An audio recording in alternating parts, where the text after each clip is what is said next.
Yeah, happy Sunday guys. Ito yung premium gears na pinapauso ko pa lang to, premium gears, sleeveless. Kasi mainit yung panahon eh. Bali, ginawa ko lang tong sleeveless, no? Kasi nagbabike na uli kami sa bundok. Dalawa itong binigay sa akin ni Boss A. Boss A, dalawa yung binigay sa akin na ganito. Gusto ko yung design nito eh. So yung isa long sleeves pa rin pang motor. This one is for jogging or biking, adventure sports. Well, topic natin ngayon, mayroon tayong mga ibang topics ngayon. Merong regarding vertigo, vertigo para sa mga, kasi dati kasi wala akong nakitang video na Tagalog na pwede magpapaliwanag sa akin kundi yung vertigo, kung bakit nahihilo. Kasi pag first time ka nagka-vertigo, parang parang masyashock ka dahil ba't nagkaganon, nawalan ka na ng control, wala kang balance, hindi ka makakain, suka ka ng suka, siguradong emergency ka, may emergency ka talaga sa ospital dahil para ka nang walang control, hindi mo na alam yung mga tao sa paligid mo, umiikot yung paligid, umiikot. Actually, sabihin ko sa inyo, over the years, years and years, decades maybe, nagsisimula yun pag humiga ako. Tapos ang sa tingin ko, ang sa pakiramdam ko umiikot, umiikot, ganyan. Pero actually parang Gaussian blur, alam niyo yung blur? Parang nagbe-blur yung paligid. Hindi siya actually umiikot eh, pakiramdam mo lang na umiikot. Kasi dapat, di ba, pag nakatingin ka steady, gumaganon-ganon. Tapos meron pa raw, kaka-research ko, merong tumatumbling na ganon. Minsan doktor pa nga yung nagkaroon ng vertigo na ganon, patumbling ng up down, parang film reel. So ang hirap, di ka makapagtrabaho, wala kang magawa. Well, paliwanag ko sa inyo, yung kasing natin, yung balance natin nakasalalay yan sa mga input sa brain, kamay, kaliwat kanan, feet, kaliwat kanan, tenga, kaliwat kanan, mata, kaliwat kanan. So dyan galing yung balance natin. Pag ang isa dyan nasira, nagsisend siya ng wrong signal dun sa brain na dapat sana nakaganito ka na, hindi pala, kaya nasisira, gumagana yung kanan, gumagana yung kaliwa, yung kanan hindi. So ganun yung nakikita ko sa mga tao, isa lang yung may sira, parang ganun yung tenga pala natin dito. Dito sa likod may semicircular canal na merong parang bola sa loob na made of calcium. Yun, pagka yung semicircular na yon, parang ganito yan nakikita niyo yung bubble na yan, diba? Yan yung nagsasabi kung naka-level. Ang tawag dito spirit level gamit ng mga karpentero. Ayan meron tayong ganyan, meron tayong gyro na ganyan sa tenga natin kaliwat kanan.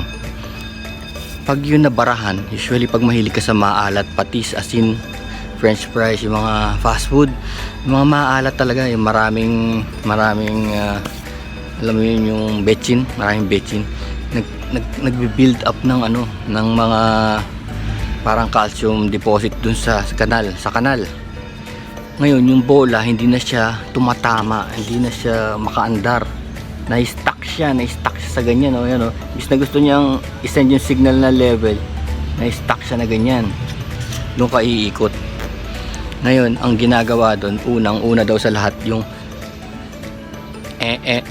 Epley maneuver. Epley maneuver, tignan nyo, EPPLY. Iikot-ikot ka na ganun sa higaan mo, just to, na-stuck dyan, para lang daw umikot-ikot ka daw, para daw madislodge, halimbawa dyan, na-stuck na ganyan, ikot-ikot ka sa kama mo, para kang unggoy, ikot-ikot, para kang sundalong gumagapang sa kanal to dislodge.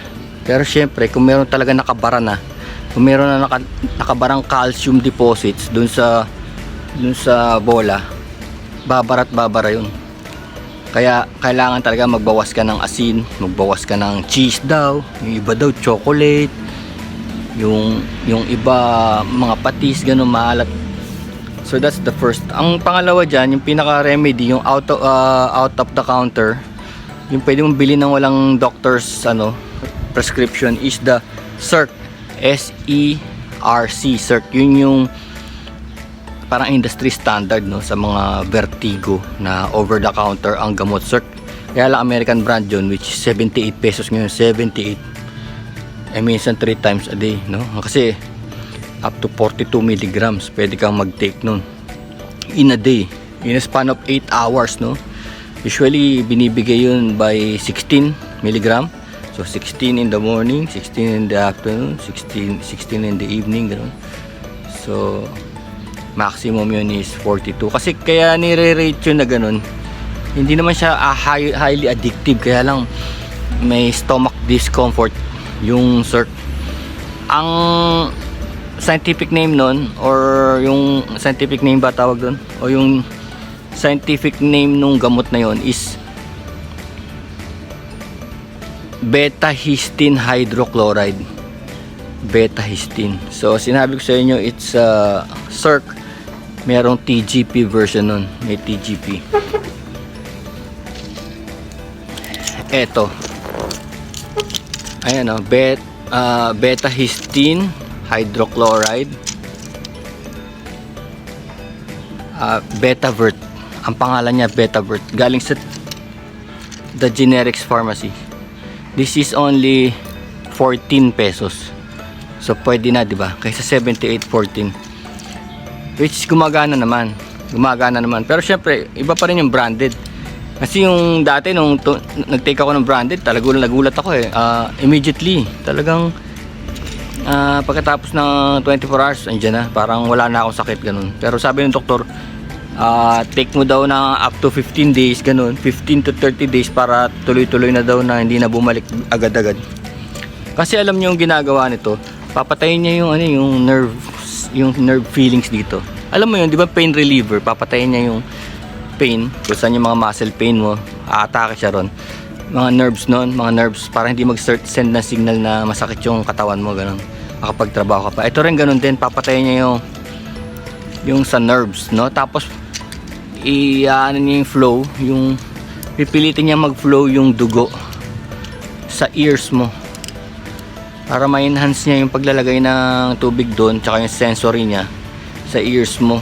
Ganun, parang nagsesend siya ng mga, kasi na usually pagka bumabara kulang sa tubig eh, yung ganyan, no?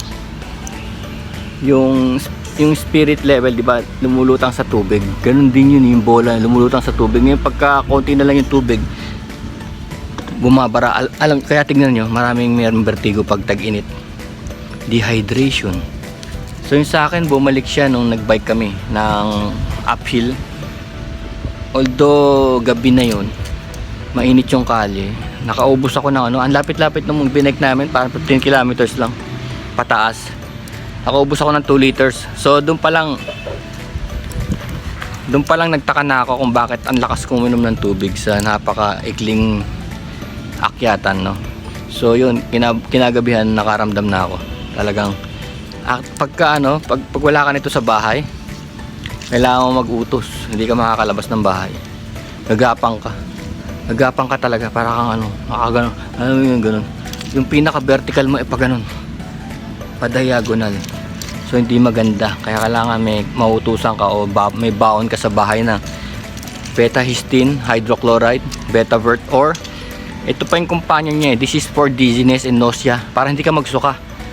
Ito yung parang Bonamine, no? Dizziness and nausea. Hindi actually ito anti-vertigo, kasi hindi niya atakihin yung tenga mo, yung nerves ng tenga mo, at saka yung tubig, hindi niya atakihin. Pero maganda tong companion, mura lang to. Isang banig nito is 45 pesos, lumalabas parang 250 lang, 2 pesos 50 centavos. This is Cinnarizine, oh. Cinnarizine, nakalagay dito anti-vertigo, 25 milligrams. Pero pag tinignan nyo to sa internet, hindi siya anti-vertigo, anti-nausea lang siya. So ginagawa ko, kino-combine ko yan, and immediately naman makakapagtrabaho ka na. Kasi nung after 24 hours nakapunta na ako sa mga bangko, sa mga nagbayad na ako ng bills, so gumana siya. So yun, huwag kayong masyadong magpanic, dahil hindi pa yan yun eh. Kasi nung una ang takot ang takot ko kasi baka sa brain, baka brain damage o brain hemorrhage. Yun ang unang-unang inaano ng mga tao, baka may brain hemorrhage ka. O pag nakakita ka ng mga balita, no, sina Isabel Granada, yung bigla na lang pumuputok yung mga aneurysm tawag nila, pumuputok yung mga blood vessels. Kala mo ganun nangyari sa'yo. Pero ang isang testing dyan para malaman mo kung ang balance mo ay hindi sa utak. Pumikit ka, pikit. Tapos itong ano ito, lumayo ka, yan. Yung pinky, gumanon ka. Pikit ha, pikit. Targetin mo yung dulo ng ilong mo. Yan.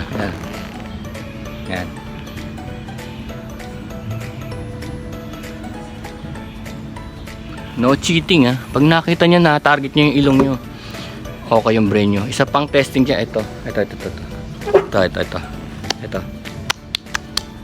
Tik-tak, tingnan mo.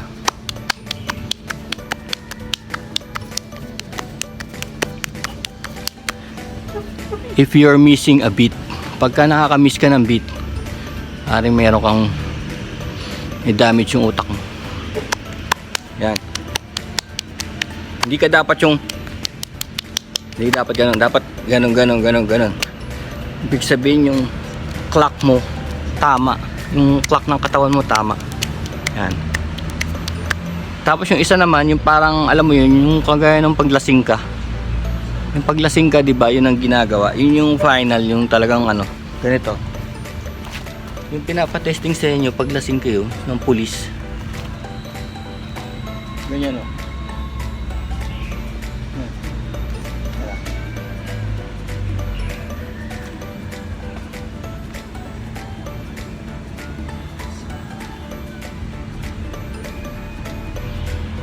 Yan yung feet niya forward na gano'n. Ganon.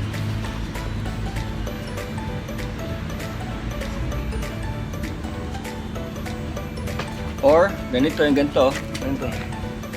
Taas mo yung isang paa mo, yan. Balance mo yung katawan mo using one foot. So doon mo malalaman yung kung may tama yung utak mo. Pero pag hindi naman, huwag ka masyado mag-overthink. Try mo muna itong mga to at magpasalamat ka sa Diyos at hindi brain damage yan. Ano lang yan, wala yan. Nakakatakot lang sa simula pag walang nag-a-advise yun. So try mo lang itong mga to, cheap and effective.